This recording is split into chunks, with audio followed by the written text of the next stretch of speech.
Video like जरूर कर लीजिए और ऐसे वीडियो लगातार फ्री में पाने के लिए चैनल को तुरंत सब्सक्राइब कर लीजिए और बेल आइकन को जरूर टैप कर लीजिए ताकि आगे भी सारे वीडियो आपको मिलते रहे। यूट्यूब में फॉलो करते हैं तो प्लीज ये वाला फ्री टेलीग्राम चैनल जरूर ज्वाइन कर लीजिएगा। सारे नोटिफिकेशन सारे अपडेट यहीं पे आते हैं, ध्यान रखिए। यूपीपीसीएस के द्वारा अपर निजी सचिव के प्रथम स्टेज की परीक्षा 7 जनवरी 2024 को होगी। 42 करीब दिवस आपके पास बच रहे हैं आज से। किस तरीके से हमारे पेड ग्रुप को जिन लोगों ने ज्वाइन किया है 25 नवंबर 2023 को किस तरीके का स्टडी ओरिएंटेशन रख सकते हैं, इसके बारे में पूरा वीडियो रहेगा। बहुत शॉर्ट में मैं सब चीज़ें बताने वाला हूँ क्योंकि अब आपको ज़्यादा समय नहीं मिलने वाला है। प्रथम चरण यानी फर्स्ट स्टेज का जो पेपर है इसमें 3 खंड दिए गए हैं आपको, जिस पर वस्तुनिष्ठ प्रश्न होंगे। प्रथम आपका होगा सामान्य ज्ञान का यानी जीके का, सामान्य हिंदी का और कंप्यूटर ज्ञान का। सभी खंड यहाँ पे 50-50 अंक के होंगे। कुल मिलाकर 150 अंकों का आपका ये पेपर होगा, वस्तुनिष्ठ होगा, ओएमआर आधारित। इसमें स्पष्ट रूप से लिखा है प्रथम चरण की परीक्षा के अनुसार 15 गुना अभ्यर्थी वैकेंसी के ही घोषित किए जाएंगे सफल सेकंड स्टेज के लिए। तो सेकंड स्टेज में जाने के लिए जो है वैकेंसी के 15 गुना लोग ही सिलेक्ट होंगे, ये ध्यान रखिएगा। और एक और इसमें क्लॉज है जो कि आपने नोटिफिकेशन देखा होगा कि जो आपकी टोटल मेरिट बननी है अपर निजी सचिव की। अपर निजी सचिव की मेरिट इस तरीके से बनेगी। प्रथम चरण में आपका वस्तुनिष्ठ पेपर होना है जिसमें 3 सेक्शन से आने हैं, 3 खंड आने हैं। कंप्यूटर ज्ञान का, सामान्य ज्ञान का, सामान्य हिंदी का वस्तुनिष्ठ होगा ये। और इसमें कुल मिलाकर 150 अंकों का वेटेज रहेगा। 100 अंकों का वेटेज द्वितीय चरण में रहेगा। ठीक है, द्वितीय चरण में स्टेनोग्राफी आपकी होनी है यानी आंसुलेखन 75 अंकों का, 25 अंकों का आपका टंकण यानी कि टाइपिंग होना है। तो 100 अंक यहाँ से हो गए। कंप्यूटर का प्रैक्टिकल फिर आपको होना है 50 अंक का। फिर सारे ये जोड़ दिए जाएंगे, सारे ये तीनों चरण के मार्क्स जोड़े जाएंगे और इस तरीके से आपका मेरिट बनेगा आउट ऑफ 300। 300 में आप कितना स्कोर करते हैं उस हिसाब से आप अपर निजी सचिव में चयनित होंगे। तो आप देख पा रहे होंगे कि ये जो है स्क्रीनिंग टेस्ट भी है और मेरिट में इसके नंबर भी जुड़ने हैं। तो प्रथम चरण में जो है ये केवल स्क्रीनिंग परीक्षा नहीं है कि इसको कट ऑफ निकाल लिया और इससे कोई मतलब नहीं है। इसमें आपको 15 गुना में आना भी है द्वितीय चरण में आने के लिए और इसमें मैक्सिमम अंक भी स्कोर करने हैं जिससे आप फाइनल सिलेक्शन की भी उम्मीद कर सकें। तो पाठ्यक्रम में हम पाएंगे 50 अंक का आपका जीके का पेपर होना है और इसमें 10 पॉइंट दिए हुए हैं। शब्द संक्षेप है, प्रसिद्ध पुस्तकें, लेखक है, इतिहास में प्राचीन, मध्यकालीन और आधुनिक भारत तीनों कवर करना है। सबसे बड़ा पोर्शन इतिहास का भी हो जाता है क्योंकि इसमें तीनों लिख दिया गया है।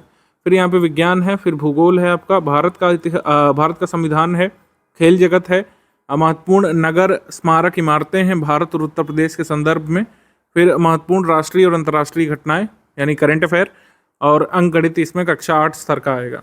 तो ये पूरा आपका जीके का सिलेबस है।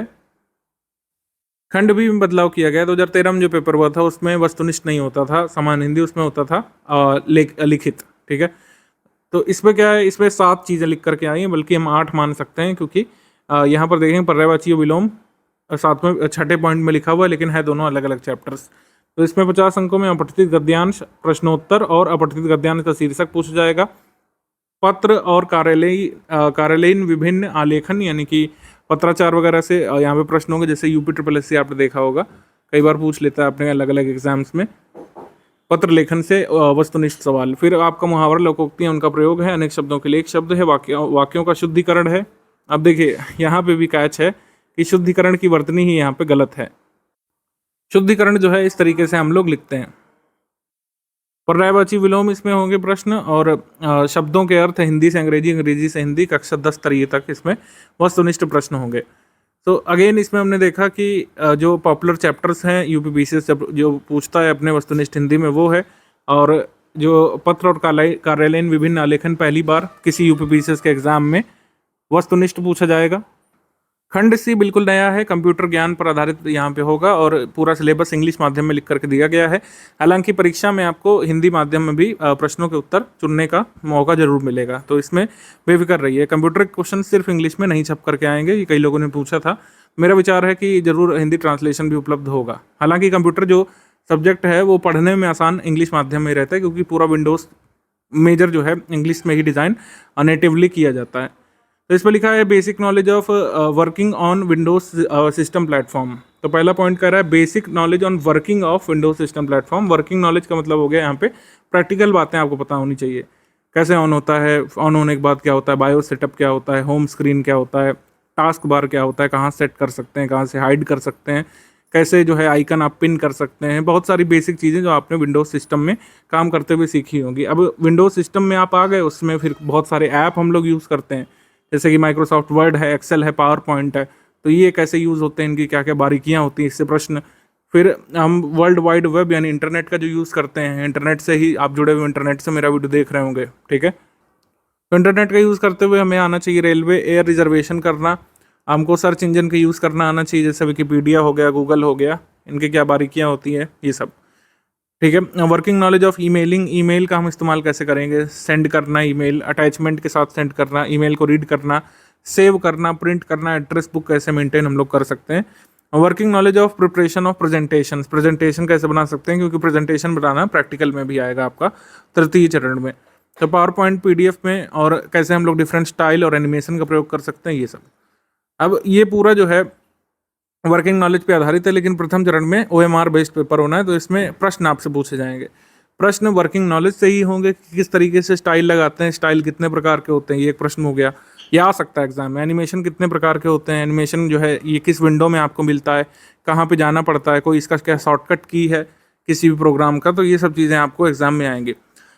कुल मिलाकर बात यह है कि जो चीज़ें मैंने सिलेबस में लिख करके आपको बताया, उस सारे का स्टडी मटेरियल जो है आपको स्टडी फॉर सिविल सर्विस के स्टडी मटेरियल वाले ग्रुप में हमने अपलोड करके दे दिया है। आपने अगर हिंदी ग्रुप जो ज्वाइन किया गया होगा तो आपको हिंदी का स्टडी मटेरियल मिल गया होगा। कंप्यूटर का आपने ज्वाइन किया होगा तो आपको कंप्यूटर का स्टडी मटेरियल मिल गया होगा। और अगर आपने क्विज ग्रुप ज्वाइन किया होगा तो तीनों की ही, यानी कि जीके की, हिंदी की, कंप्यूटर की आपको क्विज मिल गई होगी, ठीक है। तो पूरे स्ट्रैटेजी वीडियो का सार यही है कि जो आपको दिया गया है स्टडी मटेरियल वाले ग्रुप में कंटेंट, उसी को आप पढ़िए और कहीं से आप पढ़ना अवॉइड करिए, खासकर कंप्यूटर में, हिंदी में, क्योंकि ये जो है अलग से सिलेबस इस बार आया है। तो जो हमने यहाँ पे दिया है जीके में भी जितना दिया है उतना सफिशिएंट है, इसके अलावा आपको कुछ भी पढ़ने की ज़रूरत नहीं पड़ेगी। आप पूरा जो है पेपर की तैयारी इससे कर सकते हैं। क्वेश्चंस कैसे बनेंगे, उसकी प्रैक्टिस कैसे करेंगे, उसके लिए क्विज ग्रुप हमने दिया था आपको। क्विज ग्रुप का ऑप्शन जिनको मिला है, यानी जिन लोगों ने क्विज ग्रुप ज्वाइन किया है, तो काफ़ी सारे क्वेश्चंस हम लोग करा चुके हैं। तो क्विज ग्रुप के क्वेश्चंस आप अटेम्प्ट करिए, उसमें आपको पता चलेगा कि कंप्यूटर से कैसे क्वेश्चन बन सकते हैं, बुक्स एंड ऑथर से कैसे आएंगे, एब्रीविएशन से कैसे आएंगे, Hindi to English, English to Hindi से कैसे आएंगे, पर्यायवाची विलोम, मतलब जो भी है क्वेश्चन कैसे बनेंगे पूरे सिलेबस से, उसका अंदाजा आपको क्विज ग्रुप से मिलेगा और टेस्ट सीरीज से मिलेगा, ठीक है। तो जो जैसे आपने ग्रुप सब्सक्राइब किया होगा उस हिसाब से आपको टेस्ट सीरीज मिलेगी। टेस्ट सीरीज वगैरह का प्लान मैं अभी आपको दिखा दे रहा हूँ नीचे। टेस्ट सीरीज का ये प्लान है, 1 दिसंबर से हम इसको शुरू कर रहे हैं जीके वाली, और 28 दिसंबर को जीके वाली खत्म। फिर आपकी ये टेस्ट सीरीज है समान हिंदी वाली, समान हिंदी की भी 2 दिसंबर शुरू हो रही है, 29 दिसंबर को टेस्ट खत्म हो जाएंगे, और 10 यहाँ पे कंप्यूटर के टेस्ट हो रहे हैं, तो 3 दिसंबर को शुरू होगा, 30 दिसंबर को हम लोग खत्म कर देंगे। तो परीक्षा से 1 सप्ताह पहले आपके सारे टेस्ट यहाँ पे खत्म हो जाने वाले हैं। अच्छा, एक चीज़ और बता दूं कि जैसे मॉड्यूल वाइज लिखा हुआ है, तो मॉड्यूल अब पढ़ने की ज़रूरत नहीं पड़ेगी, मॉड्यूल क्या वेट करने की आपको ज़रूरत नहीं पड़ेगी। जो भी चीज़ें हैं, चाहे वो कंप्यूटर के हो, हिंदी के हो, और यहाँ पर जीके का हो, सारे सब्जेक्ट का स्टडी मटेरियल एक साथ आपको प्रोवाइड कर दिया है, उसी में से मॉड्यूल डेली अपलोड होगा। मेरे हिसाब से आप स्टडी मटेरियल आप सब्जेक्ट वाइज पढ़ना शुरू कर दीजिए, मॉड्यूल को आप चाहें तो इग्नोर कर सकते हैं, ठीक है। पेड क्विज के सारे सवाल आपको सॉल्व करते हैं अगर आपने पेड क्विज का ग्रुप लिया है तो, और टेस्ट सीरीज सारी आपको लगा के जाना है। जो भी आपने ग्रुप में टेस्ट सीरीज का कमिटमेंट होगा वो आएगा। मान लीजिए आपने सिर्फ कंप्यूटर का ग्रुप लिया तो उसमें कंप्यूटर की टेस्ट सीरीज आएगी, ठीक है। तो टेस्ट सीरीज के सारे क्वेश्चन सॉल्व कर लीजिएगा। नया सिलेबस है, तो जब भी नया सिलेबस होता है पेपर थोड़ा सा ईजी साइड रहने की संभावना बनी रहती है, ठीक है। तो ये थोड़ा सा एडवांटेज आपको मिलेगा। जो भी हमारा स्टडी मटेरियल है, जो भी हमारा प्रैक्टिस रिसोर्स है, इसको आप जरूर लगा लीजिएगा। इसी से जो है आप कट ऑफ भी पार कर सकते हैं और मैक्सिमम अंक भी इसमें अर्जित कर सकते हैं प्रथम चरण में। कुछ चीज़ों से आपको बचना है। फर्जी भटकाव यहाँ पे ना रखिए कि यहाँ पे ये वाली किताब हम ला के रख लें। किसी ने मुझसे बताया कि हिस्ट्री के लिए वाला किताब पढ़ लीजिए, ज्योग्राफी के लिए ये वाली बुक ले आइए, साइंस के लिए ये वाली बुक के बिना हो ही नहीं सकता है। आपको एक खंड पूरा जीके सॉल्व करना है। इसमें अलग अलग किताबें अगर आप बनाने लग गए और परीक्षा के 40-42 दिन बचे हैं तो पढ़ाई नहीं हो पाएगी। यहाँ पे किसी भी तरीके का भटकाव, संशय सुबह ना रखिए। यहाँ पे जो आपको दे दिया गया है स्टडी मटेरियल में वही आपको पढ़ना है। इस चीज़ की गांठ आप लोग बांध लीजिए सबसे पहले। किसी भी तरीके की फर्जी लाइव क्लास वगैरह देखने की ज़रूरत नहीं है। अगर आप डाउट क्लियरनेस वाले ग्रुप में हैं, कोई आपका डाउट है कंप्यूटर से एसोसिएटेड, जीके से एसोसिएटेड, जो भी आप डिस्कशन ग्रुप में हैं, तो उसमें आपका डाउट तुरंत सॉल्व करके दिया जाएगा। स्टडी मटेरियल से ही पढ़ना है। स्टडी मटेरियल में से कोई डाउट है तो उसमें आप पूछ सकते हैं। बाकी कंप्यूटर का पापा वीडियो ग्रुप में हमारे यूट्यूब चैनल पे आ चुका है, उसको देख सकते हैं, उसकी हेल्प ले सकते हैं। मान लीजिए एक्सेल नहीं समझ में आ रहा है, पावर पॉइंट नहीं समझ में आ रहा है, बारीकी समझने के लिए देख सकते हैं। पूरा पापा वीडियो 5 घंटे के आसपास का है। जो भी पार्ट आपको नहीं समझ में आ रहा है आप उसकी सहायता ले सकते हैं। इंग्लिश माध्यम में अलग बना है, हिंदी मीडियम का अलग है। फिजूल के गेस वर्क से यहाँ पे बचिए कि किसी का पेपर ले आएँ, किसी दूसरे एग्जाम का पेपर ले आएँ, सारे क्वेश्चन उसी से आ जाएँ, ऐसा नहीं है। यूपीपीसीएस ऐसे पेपर बनाना बंद कर चुका है जिसमें आप क्वेश्चन गेस कर सके। यूपीपीसीएस के पूरे सिलेबस का अध्ययन जब तक आप नहीं करेंगे आप उसके क्वेश्चन नहीं सॉल्व कर पाएंगे। तो सिलेबस का अध्ययन कहाँ से करिए? हमारे स्टडी मटेरियल से करिए आप, और इसकी प्रैक्टिस करिए जो हमने प्रैक्टिस रिसोर्सेज आपको दिए हैं पेड क्विज के माध्यम से, और जो आपकी टेस्ट सीरीज होगी उसके माध्यम से। सारी चीज़ें आप याद नहीं कर पाएंगे। जो भी पीडीएफ में दिया है सारा सब कुछ याद नहीं करना है, ना आप कर सकते ना ये एग्जाम की डिमांड है। आप नोटिफिकेशन पढ़िए, उसमें कहीं नहीं दिया था कि आपको ये सब चीज़ें याद होनी चाहिए। तैयारी के लिए ये बिंदु लिखे गए थे। स्टडी मटेरियल हमने दे दिया है, प्रैक्टिस रिसोर्सेज आपको दे दिए हैं। लगातार आप मल्टीपल टाइम्स रिवाइज करिए और प्रैक्टिस करिए। यहाँ पे जो भी आपको सोर्सेस अवेलेबल हमने कराए हैं उस हिसाब से। और परीक्षा में आपको लिखना नहीं है। कुछ लोग एकदम से इस प्रकार तैयारी करने लगते हैं जैसे वहाँ पे लिखना है कि पावर पॉइंट जो है आप 100 शब्द में लिखिए। ऐसा पेपर होना ही नहीं है। आपका पेपर वस्तुनिष्ठ होना है, यानी कि पहले प्रश्न होगा उसमें कुछ अवधारणा पूछेगा या तो तथ्य पूछेगा, और उसमें 4 विकल्प होंगे, उसमें सही विकल्प तक आपको पहुँचना है। ये काम आपको करना है, ठीक है। पूरे सिलेबस को कवर करने पर ध्यान दीजिए। जो भी यहाँ पे बिंदु हैं तीनों ही खंड में, आपका जीके में, हिंदी में और आपके कंप्यूटर ज्ञान में, किसी भी टॉपिक को छोड़ना नहीं है। कोई भी कठिन लग रहा है, सरल लग रहा है, तो टॉपिक कठिन लग रहा है उसको उतना तैयार करिए कि परीक्षा में उसको आइडेंटिफाई कर पाएँ आप। जो भी आपको पसंदीदा सब्जेक्ट हैं, पसंदीदा पॉइंट्स हैं जो आपको तैयार करने में अच्छे लगते हैं, हिंदी वगैरह, तो उसको अच्छे से तैयार कर लीजिए। लेकिन किसी बिंदु को छोड़ना नहीं है। एटलीस्ट जितना स्टडी मटेरियल दिया गया है पावर पॉइंट का, एक्सेल का, माइक्रोसॉफ्ट वर्ड का, कभी नहीं भी सीखा है पावर पॉइंट, एक्सेल, वर्ड, अब परीक्षा आने वाली है। जो तथ्य दिए हुए उनको तैयार कर लीजिए, और आप सेकंड स्टेज के बाद अपना प्रैक्टिकल करेंगे तो सीख ही जाएंगे। टंकड़ वगैरह अगर सीख रहे थे और आशुलेखन कर रहे हैं तो थोड़ा सा उसको विराम अब मेरे हिसाब से दिया जा सकता है।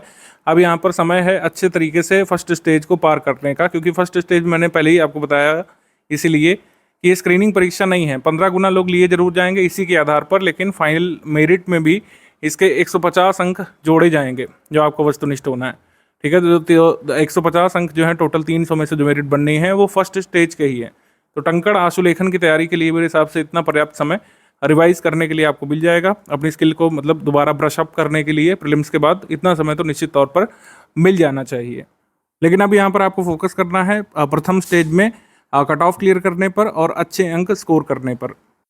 एपीएस की जो पेड क्विज चल रही है जिसमें जो लोग ज्वाइन हैं पेड क्विज में, सारे क्वेश्चन आप लगा लीजिएगा। इसके भी सारे क्वेश्चन इस तरीके से लर्न नहीं करने हैं। जो भी स्टडी मटेरियल में है उसमें देखिए कि स्टडी मटेरियल में से आपका कोई सवाल गलत तो नहीं हुआ, जो उसमें दिया है आपने पढ़ा भी हो और गलत हुआ हो तो उसको थोड़ा सा ध्यान से देखिएगा। जैसे माइक्रोसॉफ्ट पावर पॉइंट में स्लाइड का डुप्लीकेट बटन डुप्लीकेट बनाने के लिए किस शॉर्टकट का इस्तेमाल हम लोग करते हैं।